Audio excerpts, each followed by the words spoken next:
আসসালামু আলাইকুম, ডক্টর খালেদা এটি regenerative and biological medicine specialist. কেমন আছেন সবাই?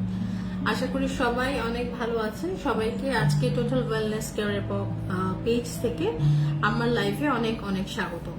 সো টোটাল ওয়েলনেস কেয়ারের পেজ থেকে আমি সাধারণত নিয়মিত শনিবার দিন লাইভ করি বিভিন্ন হেলথ রিলেটেড ইস্যুস নিয়ে। সো আজকের লাইভটা আসলে পুরোপুরি কোয়েশ্চেন অ্যান্ড আনসার সেশন।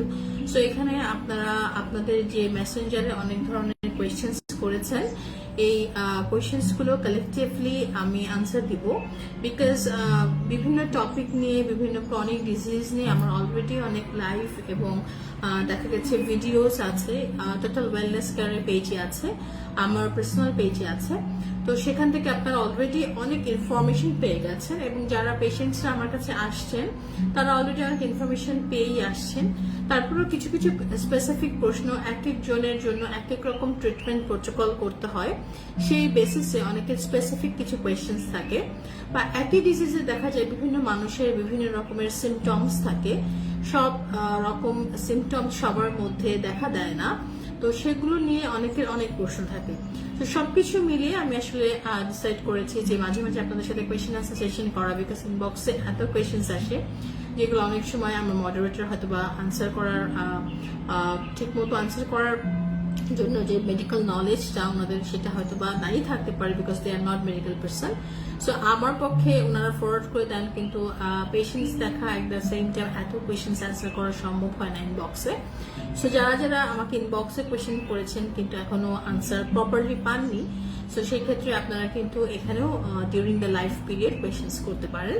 তো সবাই জানে যে আমি রিজেনারেটিভ মেডিসিন নিয়ে দীর্ঘ সময় ধরে বাংলাদেশে কাজ করছি। কনভেনশনাল মেডিসিনের পাশাপাশি যদি বডির সেল ফাংশনকে ইমপ্রুভ করা যায়, সেই ক্ষেত্রে অবশ্যই যে কোনো ক্রনিক ডিজিজ আগের থেকে অনেক ভালোভাবে কন্ট্রোল হয়, এবং এটি হচ্ছে advance technology of medical science.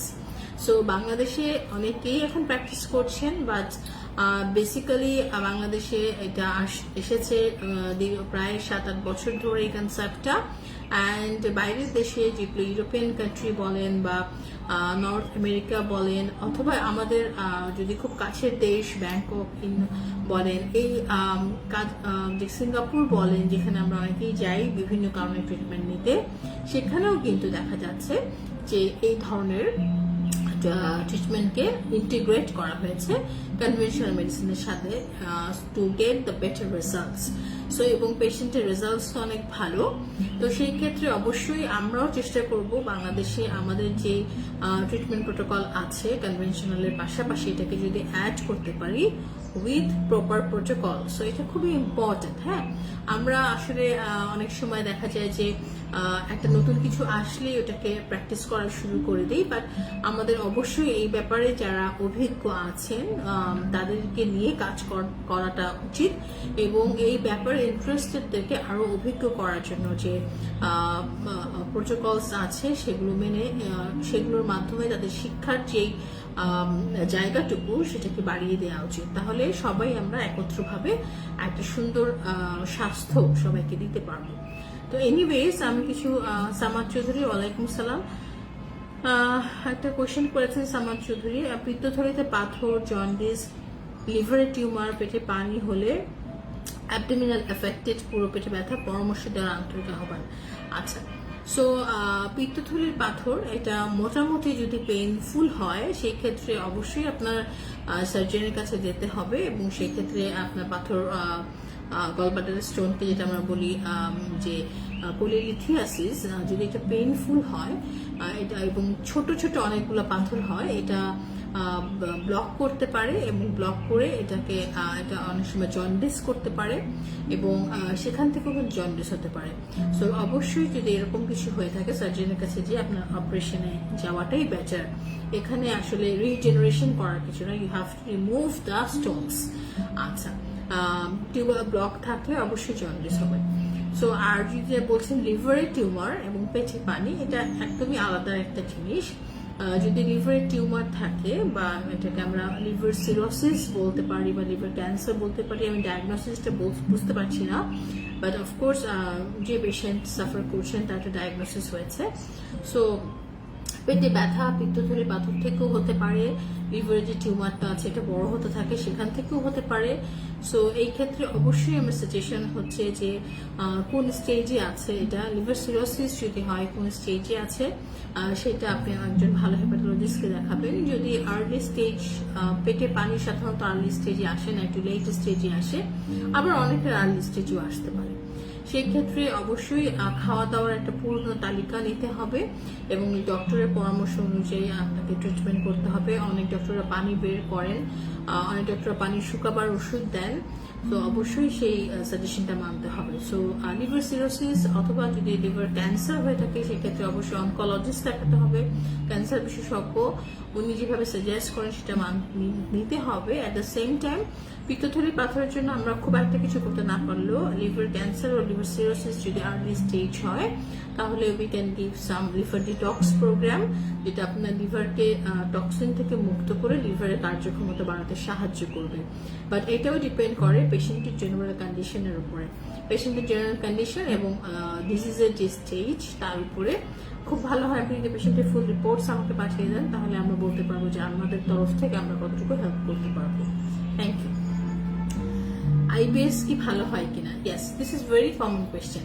So recently আমি বোধহয় আমার পেজে আর এই পেজেও পোস্ট করেছি আমার একটি আইবিএস পেশেন্টের feedback, so which was really আমি বলবো মোটিভেশনাল ফর আ ডক্টর, যে IBS is autoimmune disease or irritable bowel syndrome, যেটা সাধারণত অল্টারেশন অফ বাউল মুভমেন্ট থেকে হয় এবং এটা আস্তে আস্তে ওজন কমাতে থাকে, কাজে মন বসাতে হেল্প করে না, বরং কাজে মন বসে না, ঘুমের সমস্যা করে, একই সাথে দেখা যায় যে কোনো কিছু ভালো লাগে না, মুড সুইং বা খিটখিটে একটা মেজাজ, এই ধরনের অনেকগুলো প্রবলেম আইবিএস পেশেন্টদের মধ্যে আমরা দেখি এবং এইটা আসলে diagnosis is very important. So IBS যেহেতু অটোইমিউন ডিজিজ, আমরা ফুড অ্যালার্জি পরীক্ষাটা অবশ্যই করে নেব, কারণ আইবিএস পেশেন্টকে খুব ভালো একটা ডায়েট প্ল্যানের মধ্য দিয়ে যেতে হয়।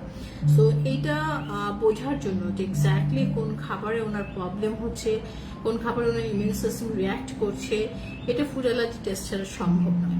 সো সেই ক্ষেত্রে অনেকে ফুড অ্যালার্জি টেস্টটা অ্যাভয়েড করতে চায়, it's a bit expensive, but this is the only diagnostic criteria of IBS. বা পেটের যে কোনো সমস্যায় আমরা কিন্তু ফুড অ্যালার্জি টেস্টটা খুবই স্ট্যান্ডার্ডাইজড মনে করি এবং নট অনলি আস, এটা আমি আমার কথা বলছি না, এটা আমি বলছি যে ইন্টারন্যাশনালি যে প্রোটোকল সেটাতে ইনডাইজেশন আর পেটের যে কোনো সমস্যায় ফুড অ্যালার্জি টেস্টটা খুবই it's a common diagnostic criteria, যেটা বাংলাদেশে এখনো সবাই এভাবে অ্যাকসেপ্ট করতে পারছে না পেশেন্টসরা বা নেয় না। তারা আন্দাজের উপরে ফুডকে অ্যাভয়েড করে, যে এই ফুডে আমার প্রবলেম হচ্ছে এটা অ্যাভয়েড করলাম, এতে করে অনেক নিউট্রিশনাল ডেফিসিয়েন্সি হয় এবং ওই ফুডটা সারা জীবন অ্যাভয়েড করতে হয়। সো এই ফুডটাকে কিভাবে কি প্রসেসে আবার বডিতে আনা যায় বা সেটা অল্টারনেটিভ কি, সেখান থেকে যে নিউট্রিশন আছে সেগুলো কিভাবে বডিতে ব্যাক করানো যায়, এই জিনিসগুলো নিয়ে ভাবার জন্য food allergy test is very important for a good diet plan.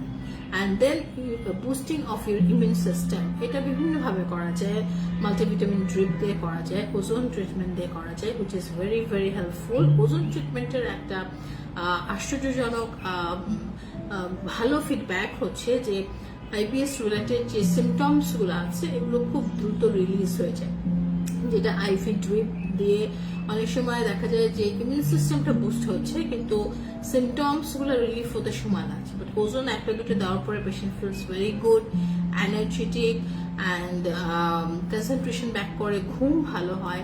So this is very unique একটা feedback for IBS patient through ozone treatment. So ozone treatment নিয়ে অনেক কোয়েশ্চেন্স আছে যে এটা কি, এটার কোনো সাইড ইফেক্টস আছে কিনা। এটা আসলে এরকম কিছুই না, এটা আপনার আমার প্রতিদিনের যে চাহিদা অক্সিজেন সেটাকে হাই কনসেন্ট্রেশনে আপনার ব্লাডের সাথে মিক্স করা এবং ব্লাডটা আপনাকে দিয়ে দেওয়া।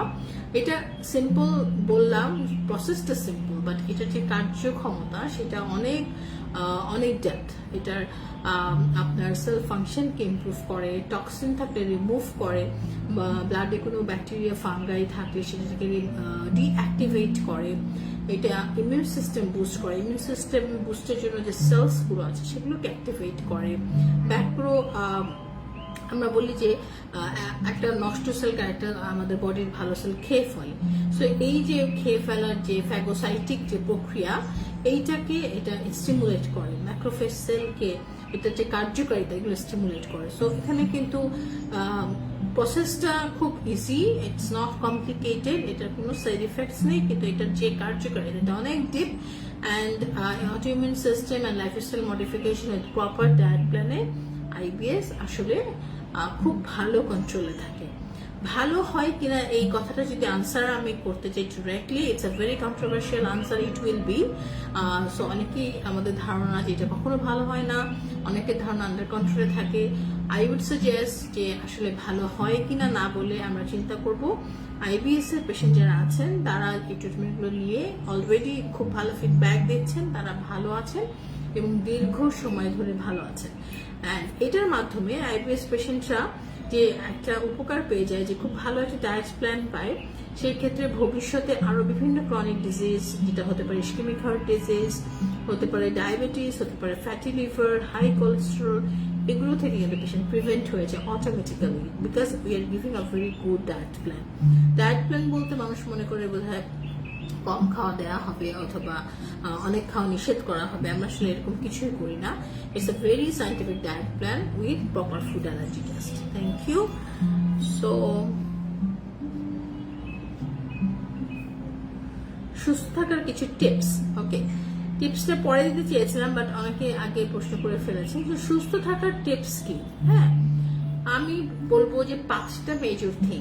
একটা খুব ভালো ঘুম খুব জরুরি, আমার কাছে মনে হয় এটা সাইন্টিফিক্যালি প্রুভড যে প্রতিদিন একটা মানুষের 7 থেকে 8 ঘন্টা সাউন্ড স্লিপ হওয়াটা বডির সকল হরমোন ব্যালেন্সের জন্য খুবই জরুরি। সো একটা পর্যাপ্ত পরিমাণের কোয়ালিটি স্লিপ, এটা হচ্ছে সুস্থ থাকার 1 নম্বর টিপস। 2 নম্বর হচ্ছে প্রতিদিন অ্যাটলিস্ট 30 থেকে 45 মিনিট সিম্পল ওয়াক, অথবা কেউ যদি জিম করেন জিম, সেটা যার যার স্বাধীনতা, যার যার শরীর যেভাবে সাপোর্ট করে, বাট অ্যাটলিস্ট প্লেইং ওয়াক, যেটা আপনার হোল বডির ব্লাড সার্কুলেশন মেনটেন করছে। So good sleep hormone maintain করছে, প্রতিদিনের 45 মিনিট ওয়াক আপনার ব্লাড সার্কুলেশন মেনটেন করছে। So every organ can work. And third হচ্ছে আপনার একটা ভালো খাদ্য তালিকা। সো এই ভালো খাদ্য তালিকা বলতে বোঝাচ্ছে যে যেখানে সকল নিউট্রিশন প্রতিদিন আপনি কিছু কিছু করে নিচ্ছেন, এতে করে আপনার সকল অর্গান ফাংশনিং থাকবে। কারণ প্রত্যেকটা অর্গানের একটা নিউট্রিশন দরকার আছে। আমরা অনেক সময় অনেক কঠিন ডায়েট করে ফেলি, কিটো ডায়েট আছে, ইন্টারমিটেন্ট ডায়েট, ফাস্টিং আছে। সো এগুলো আমি কখনোই মানা করি না। অবশ্যই কিছু কিছু ক্ষেত্রে, যেরকম রমজান মাসে আমরা টানা ইন্টারমিটেন্ট ফাস্টিং এর মতোই করি, বাট এগুলো যেটা হয় বডির রমজানের সময় একটা মাস নির্ধারিত করে দিয়েছেন আল্লাহ, এই সময়টা আসলেই বডি ডিটক্সিফাই হয়। So it's a very good practice. বা আপনি যদি সপ্তাহে 1-2 দিন ফাস্টিং করতে পারেন, it's a very good practice. But everyday intermittent fasting it's not for all, এটা থেকে অনেক কমপ্লিকেশন আসলে রাইজ করে। So it's better to have a good diet plan, যেখানে 5 বেলা প্রপার ফুড থাকবে, নিউট্রিশিয়াস ফুড থাকবে। অ্যান্ড ইয়েস অফকোর্স মাঝে মাঝে আপনার চিট ডে হতেই পারে সপ্তাহে 1 দিন, কারণ না হলে মানুষ বোর হয়ে যায়। সো সেই ক্ষেত্রে আই উড সাজেস্ট যে সামটাইমস ফাস্টিং ডিটক্সিফিকেশন করে। অ্যান্ড যখন আপনি ফাস্টিং এর মধ্যেও আপনার সেহরি, ইফতার, আপনার রাতের ডিনার, এখানে নিউট্রিশিয়াস ফুডগুলোকে ইনশিওর করা, this is a good diet plan. আর যখন আপনি ফাস্টিং রাখছেন না, তখন আপনার 5 টাইম একটা নিউট্রিশিয়াস খাবারের মধ্যে দিয়ে যাওয়া, this is a good diet plan. And of course 4 number হচ্ছে প্রতিদিন যাদের কিডনির কোনো লিমিটেশনস নেই, অ্যাটলিস্ট 3 লিটার পানি খাওয়া। এটাতে কি হয়, পানি যেটা করে, আপনি অনেকের দেখা যায় যে আইবিএস থেকে বলি যে স্টুল ফর্মেশন হয় না। হ্যাঁ, স্টুল ফর্ম কনস্টিপেশন প্রিডমিনেন্ট যারা, তাদের যেটা হয় যে স্টুল ফর্মেশন হওয়ার জন্য আপনার প্রপার ফুড লাগবে, at the same time water লাগবে to absorb and to form the stool. টয়লেটটা ফর্ম হওয়ার জন্য একটা প্রপার পানি লাগে। তো পানি আপনার বডির যে টক্সিনস আছে থ্রু ইউরিন, এগুলো বের করে দেয় রেগুলারলি। সো প্রতিদিন 3 লিটার পানি বা 3.5 লিটার পানি, এটা ডিপেন্ড করে বডির BMI এর উপরে, হ্যাঁ, হাইট ওয়েট সবকিছুর উপর। আন্দাজে আমরা একটা পানি, অনেকে আমরা দেখেছি যে 4-5 লিটার পানি খেয়ে ফেলছে। So of course it's good to have plenty of plain water. অনেকে গ্রিন টি, তারপরে চা, কফি এগুলোকে কিন্তু পানির মধ্যে ইনক্লুড করে। যদি কারো কিডনির ইস্যুস না থাকে তাহলে এগুলো কিন্তু পানির মধ্যে ইনক্লুডেড না। এগুলো হচ্ছে আপনার green tea is good for metabolism, but you need plain water to detox your toxins through urine, হ্যাঁ। তো এই প্লেন ওয়াটার 3 লিটার থাকাটা উচিত। অ্যান্ড 5 নাম্বার যেটা বলবো, of course this is very important, যখন একটা মানুষের বয়স 30 থেকে 35 হয়ে যায় তখন অবশ্যই একটা নিয়মিত ডক্টর ফলো আপে থাকা বা চেক আপ করা। যদি স্পেসিফিক কোনো ডিজিজ নাও থাকে তাহলেও অ্যাটলিস্ট 6 মাস পর পর একটা ফলো আপে থাকা, ডক্টরের টাচে থাকা, অ্যান্ড একটা হোল বডি চেক আপ, একদম বেসিক যেগুলো লিভার ফাংশন, কিডনি ফাংশন, আপনার হরমোনস, ইম্পর্টেন্ট হরমোনস বডির এগুলো ভালো আছে কিনা, এটাতে 6 মাস পর পর একটা কিপ ইন টাচে থাকা ডক্টরের সাথে এবং হেলথ সেক্টরের সাথে, দিস ইজ ভেরি ইম্পর্টেন্ট। এই জিনিসগুলো যদি, এই 5টা জিনিস যদি আমরা ফলো করতে পারি, hormone balance through good sleep, blood circulation balance through 45 minutes walk, একটা ভালো খাদ্য তালিকা, প্রতিদিন 3 লিটার পানি, প্লেন ওয়াটার, এবং সবসময় আফটার 30 থেকে 35 এর পর থেকে একটা ডক্টর কনসালটেশন থাকা, সো দ্যাট কোনো ডিজিজ যদি বডিতে শুরু হতে চায় তখনই ডায়াগনোসিস হয় এবং তখনই ট্রিটমেন্ট করতে পারে। Thank you. আশা করি টিপসগুলো আপনাদের কাজে লাগবে। সেলফ ফাংশন ইমপ্রুভ করলে কি কি ডিজিজ প্রিভেন্ট করা যায়? All diseases you can prevent যদি আপনি সেলফ ফাংশন ইমপ্রুভ করতে পারেন, বিকজ আমাদের শরীরে ডিজিজ হয় আসলে একটা organ based, right? So diabetes মানে প্যানক্রিয়াস অর্গানের ইস্যুস, না, বিটা সেল থেকে ইনসুলিন ভালো মতো সেক্রেশন হচ্ছে না, তো যতটুকু সেক্রেশন হচ্ছে সেন্সিটিভিটি নেই। So fatty liver, it's liver based, না, হার্টের ischemic heart disease heart based, organ based. So organ based যদি হয় তাহলে অবশ্যই আপনার ওই অর্গানের ফাংশনটাকে ভালো করতে হবে, এবং অর্গানের ফাংশন ভালো করতে হলে একটা অর্গান তৈরি কি নিয়ে? সেল নিয়ে, অনেক কোষ নিয়ে তৈরি। এই কোষের যদি আপনি ফাংশন ইমপ্রুভ করতে পারেন তাহলে অর্গান ভালো থাকবে, অর্গান ভালো থাকলে আপনার সিস্টেমিক ডিজিজ ডেভেলপ করবে না, প্রিভেন্ট করা যাবে। So it's very easy. Thank you. হাঁটুর ব্যথা PRP কি পার্মানেন্ট সলিউশন কিনা? ওয়েল, হাঁটুর ব্যথা বা এখন হাঁটু ব্যথা বিভিন্ন কারণে হতে পারে। আমি সাধারণত যেগুলো ট্রিটমেন্ট করি, নি জয়েন্ট পেন, অস্টিওআর্থ্রাইটিস, হাড়ের ক্ষয়, অথবা লিগামেন্ট ইনজুরি, সো এই সকল ক্ষেত্রে পিআরপি হচ্ছে একটা প্লেটলেট রিচ প্লাজমা, যেটা আপনার পেশেন্টের ওন ব্লাড থেকে প্লেটলেটটাকে আলাদা করে গ্রোথ ফ্যাক্টরগুলোকে প্রিজার্ভ করে অ্যাক্টিভ করে আপনাকে দেয়া হয়, যেখানে জয়েন্ট পেনে হাঁটু আমরা ম্যাক্সিমাম পাই, আবার ফ্রোজেন শোল্ডারও পাই। তো সেই ক্ষেত্রে এটা কাজ কি করে, আপনার ইনফ্ল্যামেশন প্রসেসটাকে কমায়, অ্যান্ড যে হাড়ের ক্ষয় হয়েছে এটাকে প্রিভেন্ট করে, এবং ফার্দার যেন না হতে পারে সেখান থেকে প্রিভেন্ট করে। সো এতগুলো কাজ করার পরে definitely it should be a permanent solution ইনশাল্লাহ। আমরা যত পেশেন্ট করেছি ফিডব্যাক খুবই ভালো, বাট একটা জিনিস মেনটেন করতে হবে, সেটা হচ্ছে আপনার বডি ওয়েট, এটা খুব ভালোভাবে মেনটেন করতে হবে, এবং একই সাথে আপনার প্রতিদিনের যে একটা জাস্ট হাউস এক্সারসাইজ, যার যেখানে ব্যথা সেই অনুযায়ী ডক্টররা পিআরপি করার পর কিন্তু সামান্য কিছু এক্সারসাইজ বলে দেন, হ্যাঁ, সেটা হতে পারে সিম্পল ওয়াক, হাঁটুর জন্য, ফ্রোজেন শোল্ডারের জন্য একটু অন্য ধরনের। এই দুটো জিনিস মেনটেন করলে, এবং যদি একদম রিপ্লেসমেন্ট পর্যায়ে চলে না যায়, it's a permanent solution. But আমার জীবনে আমি এমন কিছু পেশেন্ট ট্রিটমেন্ট করেছি যাদের আসলে রিপ্লেসমেন্ট ছাড়া কোনো ওয়ে নেই, এরকম বিভিন্ন ডক্টরের কাছ থেকে সাজেশন পেয়েছেন, তাদেরকেও আমরা পিআরপি করে ইনশাল্লাহ একটা ভালো ফিডব্যাক পেয়েছি, and is a aged person. So এরকম 2-3টা মানে একদম ওভার 80 পেশেন্ট যাদের রিপ্লেসমেন্ট ছাড়া ওয়ে নেই, বাট ওই বয়সে replacement is also very risky, এ সকল পেশেন্টকে আমরা পিআরপি করে খুবই ভালো একটা রেজাল্ট পেয়েছি। Like for last 5 years we are not getting those patients come back to me with the same complaint, so that's a very good thing. So of course যদি আপনি কিছু মেনটেন করেন, প্রত্যেকটা ডিজিজের ক্ষেত্রে maintenance is very very important, না হলে কোনো disease কোনো ট্রিটমেন্ট দ্বারা ভালোভাবে পার্মানেন্ট ভাবে সলিউশন হবে না। So maintenance is very important. Thank you.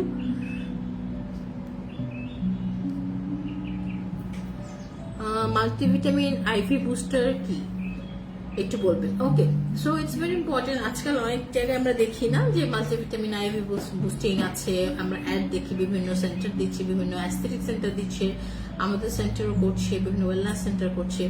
আসলে এখানে কিছু আমরা সবসময় নিউট্রিশনের কথা চিন্তা করি, আমাদের যে ক্যালসিয়ামের অভাব হলো কিনা, বডিতে ভিটামিন ডি এর অভাব হলো কিনা, এগুলো ছাড়াও আমাদের শরীরে অনেক মাইক্রো নিউট্রিশন আছে যেগুলো বিভিন্ন কাজে আমাদের শরীরে হরমোন অ্যাক্টিভেশনের জন্য, ফাংশনের জন্য, অর্গান ফাংশনের জন্য খুবই জরুরি। সো এগুলো আমাদের খাদ্যের মাধ্যমেই আসলে আসা উচিত, যেহেতু আমাদের খাদ্যে বিভিন্ন অ্যাডাল্টারেশন থাকে, সব জায়গায় কম বেশি থাকে, আমাদের এখানেও আছে। নিউট্রিশনগুলো আমরা প্রপারলি পাই না, বা আমাদের রন্ধন প্রসেসের জন্য আমরা পাই না। সেই ক্ষেত্রে আমরা এটা আইভি ড্রিপের মাধ্যমে পেশেন্টকে ডেফিসিয়েন্সি ফিল আপ করার জন্য দিই। অ্যান্ড এটা কিন্তু আমরা ফ্যাটি লিভারের ক্ষেত্রে দিতে পারি, ইমিউন সিস্টেম বুস্টাপের ক্ষেত্রে দিতে পারি। এক একটা পেশেন্টের জন্য, এক একটা প্রবলেমের জন্য এক একভাবে ফর্মুলেশন করা হয়। উইথ মাইক্রো নিউট্রিশন ম্যাক্সিমাম ক্ষেত্রে দেওয়া হয়, কিছু কিছু ক্ষেত্রে ম্যাক্রো দেওয়া হয়, অ্যান্ড স্কিনের ক্ষেত্রে দেওয়া হয়। সো এগুলো সবই খুবই ভালো একটা immune system booster, and externally skin ভালো করার জন্য অ্যান্টি অক্সিডেন্ট দেওয়া হয়। অনেক সময় হেয়ার লসের ক্ষেত্রে যদি দেখা যায় যে হেয়ার লস যাদের হয়, vitamin D, vitamin B12, vitamin C এগুলো ডেফিসিয়েন্সির কারণে হচ্ছে, সেক্ষেত্রে খুব ভালো কাজ করে। So of course multivitamin IV booster can be use for various diseases, depending যে পেশেন্টের কি ডিজিজ, কি কন্ডিশন, সেই অনুযায়ী আমরা ফর্মুলাটা করি। Thank you. স্কিন এবং হেয়ারের কোনো সলিউশন কি TWC তে দিচ্ছে? ইয়েস অফকোর্স, আমাদের এখানে ডার্মাটোলজিস্ট ওভাবে স্কিন এবং হেয়ারের জন্য আমাদের এখানে অ্যাস্থেটিক ডক্টর আছেন। সো স্কিনের যে প্রবলেমগুলো, সেগুলো আসলে অনেক, যেগুলো একটু জেনারেল প্রবলেম, একনিজ বেশিরভাগ ক্ষেত্রে হয়। এক্ষেত্রে এখন কিন্তু আর ওরকম শুধু আমরা ক্রিম বা এগুলা লাগাচ্ছেন না, ওনারা অনেক অ্যাডভান্স ট্রিটমেন্ট করছেন, যেখানে একনিজ একদম পোর্স গুলো যদি খারাপ থাকে, আমি যদি ডার্মাটোলজিস্ট না বা স্কিন স্পেশালিস্ট না, but general knowledge cell function থেকে আমি বলছি, পোর্স গুলোকে ক্লিয়ার করে দেওয়া, যেন বারবার একনিজ না হয়, ব্রাউন না হয়, এটার জন্য কিছু অ্যাডভান্স ট্রিটমেন্ট আছে। PRP আছে, মাইক্রোনিউট্রিয়েন্ট আছে, কেমিক্যাল পিলিং আছে, যাদের গর্ত হয়ে গেছে এগুলোকে রিপেয়ার করে রিজুভিনেশনের জন্য সিউটি লেজার আছে, লেজার ট্রিটমেন্ট আছে বিভিন্ন, অ্যান্ড হাইড্রোফেশিয়াল আছে, দেন হেয়ারের জন্য PRP হেয়ার আছে, উইথ গ্রোথ ফ্যাক্টর আছে, উইদাউট গ্রোথ ফ্যাক্টর আছে। সো স্কিন এবং হেয়ারের অনেক প্রবলেম এখানে। তারপরে যারা একটু স্কিন শেডটাকে একটু বেটার করতে চান, তাদের জন্য আইভি ড্রিপ আছে।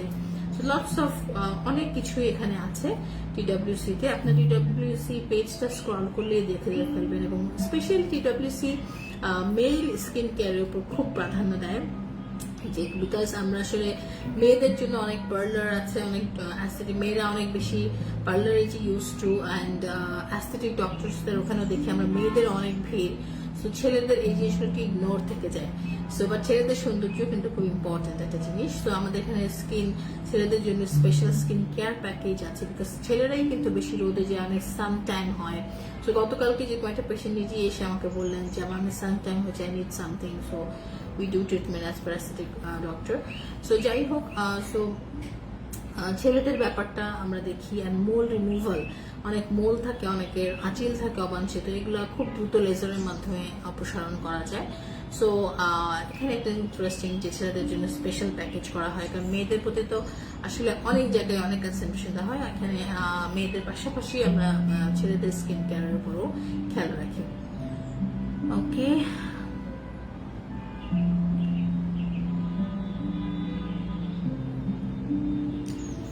ভিটামিন ডি কি কি কাজ করে? ভিটামিন ডি তো আসলে অনেক কাজ করে। ভিটামিন ডি বডির জন্য খুবই ইম্পর্টেন্ট একটা, আমি বলবো ভিটামিন অথবা ingredients, I would say ingredients, কারণ বডি এটা ছাড়া একদমই অসহায়। এখন ভিটামিন ডি কি কাজ করে এটা যদি বলতে হয়, তো there are lots of like works. প্রথমে আমি বলবো এটা ইমিউন সিস্টেম বুস্ট আপ করে, this is very important.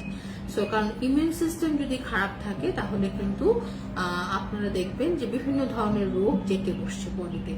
So vitamin D প্রথম যেটা কাজ সেটা হচ্ছে ইমিউন সিস্টেম বুস্ট করা। সো ইমিউন সিস্টেম বুস্ট হলে অনেক যাদের ক্রনিক অ্যালার্জি আছে এবং যাদের দেখা যায় যে অনেক সময় বারবার ঠান্ডা কাশি লাগছে বা আইবিএস আছে, এই জিনিসগুলো কিন্তু vitamin D immune system boost করার জন্য হেল্প। ভিটামিন ডি ল্যাকিংস বাংলাদেশে ম্যাক্সিমাম মানুষের থাকে, আমরা অনেকেই রোদে যাই না এবং কোন রোদটাতে যাবো সেটা বুঝি না। সো এই জিনিসগুলো কিন্তু খুব ভালোভাবে হেল্প করে যে ভিটামিন ডি যদি থাকে বডিতে তাহলে ইমিউন সিস্টেম বুস্টের কারণে যে বারবার অ্যালার্জি হওয়া বা আইবিএস প্রবলেমগুলো এগুলো ঠিক হয়ে যায়, বা হেয়ার লস, হ্যাঁ, এই জিনিসগুলো কিন্তু ভিটামিন ডি এর অভাব হয়। এছাড়া vitamin D calcium absorption help করে। ক্যালসিয়াম আমরা জানি আমাদের হাড়ের যে মেইন কম্পোজিশন, এটা একটা calcium one of the main composition. So আমাদের যে হাড়ের ব্যথা হয়, ব্যাক পেন, হাঁটু ব্যথা, এগুলোতে আমরা অনেক সময় দেখবেন ভিটামিন ডি দিচ্ছি কিন্তু সাথে আবার ক্যালসিয়াম দিচ্ছি না। সো ক্যালসিয়াম দিতে হবে এবং এটাকে ভালোভাবে অবজর্ভ করার জন্য ভিটামিন ডি দিতে হবে। সো ভিটামিন ডি, ক্যালসিয়াম আমাদের যে কোলন বা গাট আছে এখানে এটার মাধ্যমে অ্যাবজর্ভ করতে খুবই গুরুত্বপূর্ণ ভূমিকা পালন করছে। এছাড়াও phosphorus, another important organ, another important ingredient for bones formation. তো হাড়ের ফর্মেশনের জন্য phosphorus is also very important. So সেই ক্ষেত্রেও ভিটামিন ডি, ক্যালসিয়াম এবং ফসফরাস এই দুটো গাট বা কোলনের মাধ্যমে, মানে খাওয়ার পরে কোলনের মাধ্যমে অ্যাবজর্ব হতে খুবই সাহায্য করে। এরপর আপনি বলতে পারেন যে ভিটামিন ডি আপনার যাদের বিভিন্ন সেক্সুয়াল প্রবলেম আছে, ইনফার্টিলিটি রিলেটেড ইস্যুস আছে, তাদের স্পার্ম কাউন্ট ইমপ্রুভ করতে সাহায্য করে। সো ভিটামিন ডি আসলে অনেক কাজ। সো সবচেয়ে বড় যেটা, এটা আরেকটা ইম্পর্টেন্ট জিনিস যে এটা ইনফ্ল্যামেশন রিডিউস করে। সো যে কোনো ইনফেকশন থাকলে বা ইনফ্ল্যামেশন থাকলে এটা রিডিউস করার জন্য ভিটামিন ডি খুব হেল্প করে। আমাদের যে দাঁত আছে, দাঁতের যে একটা গঠন, এখানেও কিন্তু ভিটামিন ডি এর অনেক বড় ভূমিকা আছে। অ্যান্ড লাস্ট না বললেই নয় যে ব্রেন বুস্টার বা ব্রেন হেলথকে ইমপ্রুভ করে ভিটামিন ডি। সো ভিটামিন ডির কাজ যদি বলি এটা বলে শেষ করা যাবে না। ইমিউন সিস্টেম বুস্টের মাধ্যমে এটা অনেক ডিজিজকে হেল্প করছে। অ্যান্ড হাড়ের একটা বড় কাজ ভিটামিন ডি করে, কারণ ক্যালসিয়াম এবং ফসফরাস অ্যাবজর্পশনে হেল্প করে, হেয়ার লসে এটা প্রিভেন্ট করে, দাঁতের গঠনে সাহায্য করে, অ্যান্ড যে কোনো ইনফ্ল্যামেশন সাবসাইড করতে হেল্প করে, অ্যান্ড ফাইনালি ব্রেন হেলথ বা এটাকে ভালো রাখার জন্য ভিটামিন ডি খুব গুরুত্বপূর্ণ একটা ভূমিকা আছে। কোন নিউট্রিশনের অভাবে ঘুম হয় না? ওকে, যে সকল নিউট্রিশন আপনার ঘুমের জন্য রেসপন্সিবল যে হরমোনস, সেই হরমোনসগুলোকে অ্যাক্টিভ করে, সেই নিউট্রিশনের অভাবে ঘুম হয় না। এখন এরকম নিউট্রিশন বা এরকম হরমোনস কি কি আছে? সো ঘুমের জন্য আসলে আমরা বলি যে melatonin is the main hormone, but এটার পাশাপাশি কর্টিসল লেভেলটাও কিন্তু ভালো একটা এফেক্ট আছে ঘুমের প্রতি। কারণ কারো যদি কর্টিসল লেভেল বেড়ে যায় সেই ক্ষেত্রে কিন্তু আপনি দেখবেন যে তার স্ট্রেস থাকে, অ্যাংজাইটি থাকে, তখনও কিন্তু ব্রেনে একটা হরমোনের ঘুমের যে সাইকেল, কার্কেডিয়ান সাইকেল, সেটা কিন্তু আপনার খুব একটা ভালো ইমপ্রুভ করতে পারে না।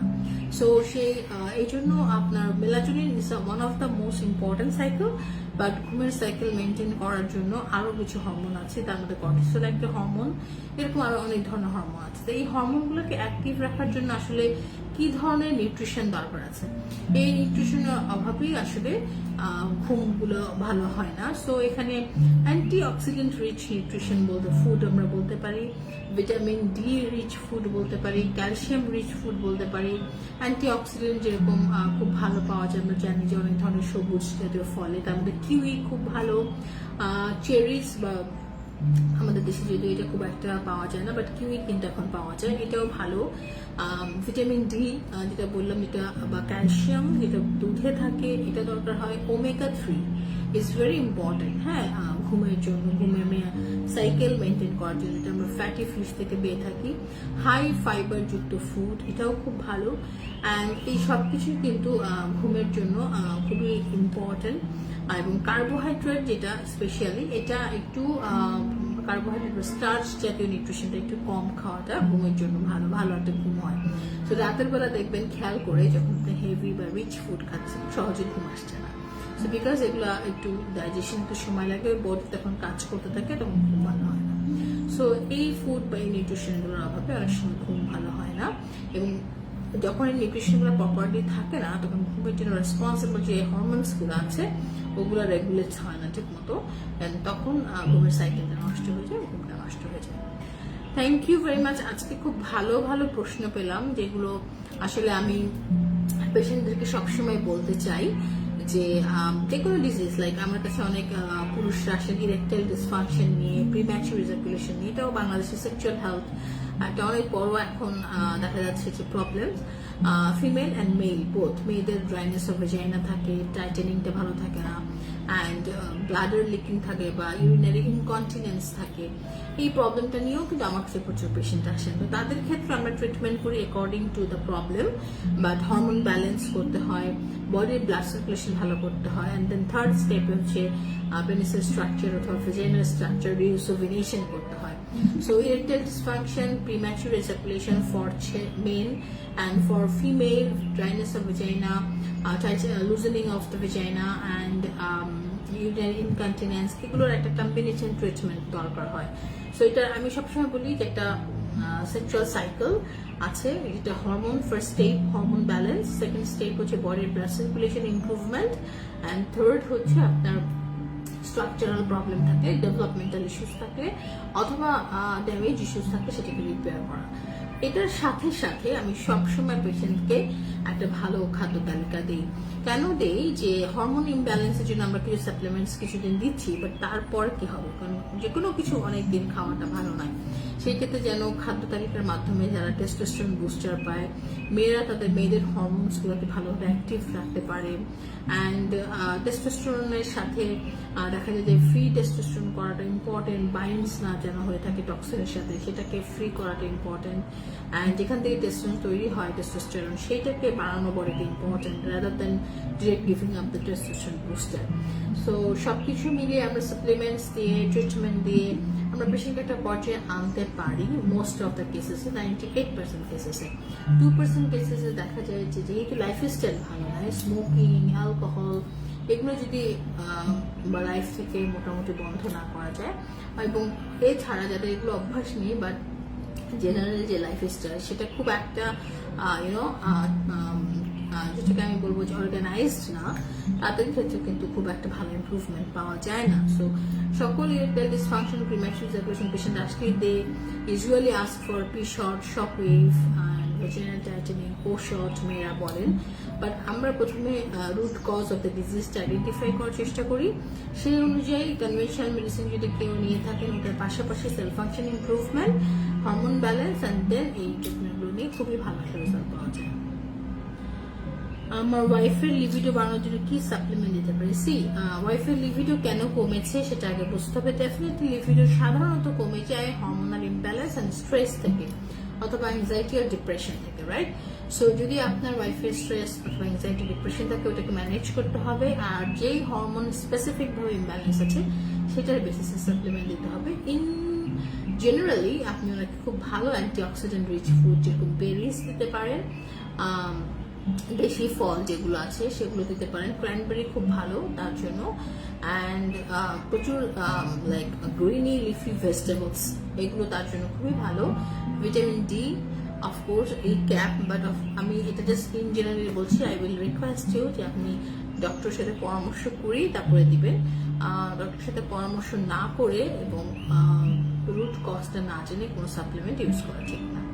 So thank you very much. আজকে আনএক্সপেক্টেডলি অনেক টাইম ধরে লাইভ করলাম, অ্যান্ড কোয়েশ্চেন্সগুলো আমার খুবই প্রিয়। যে লাইফস্টাইল নিয়ে সবাই প্রশ্ন করেছেন, লাইফস্টাইল ছাড়া আসলে কোনো ট্রিটমেন্টই ফুলফিল হয় না। সো বাংলাদেশের মানুষ এখন অনেক অ্যাওয়্যার, এটাই আমার ভালো লাগার বিষয় এবং এটাই আমার কাজ করার জায়গা। সো থ্যাংক ইউ আপনাদের অ্যাক্টিভ পার্টিসিপেশনের জন্য। নেক্সট লাইভে চেষ্টা করবো এই ধরনের আরো কিছু ইনফরমেটিভ কোনো কথা নিয়ে আপনাদের সামনে লাইভ আসার জন্য। Thank you very much. আসসালামু আলাইকুম।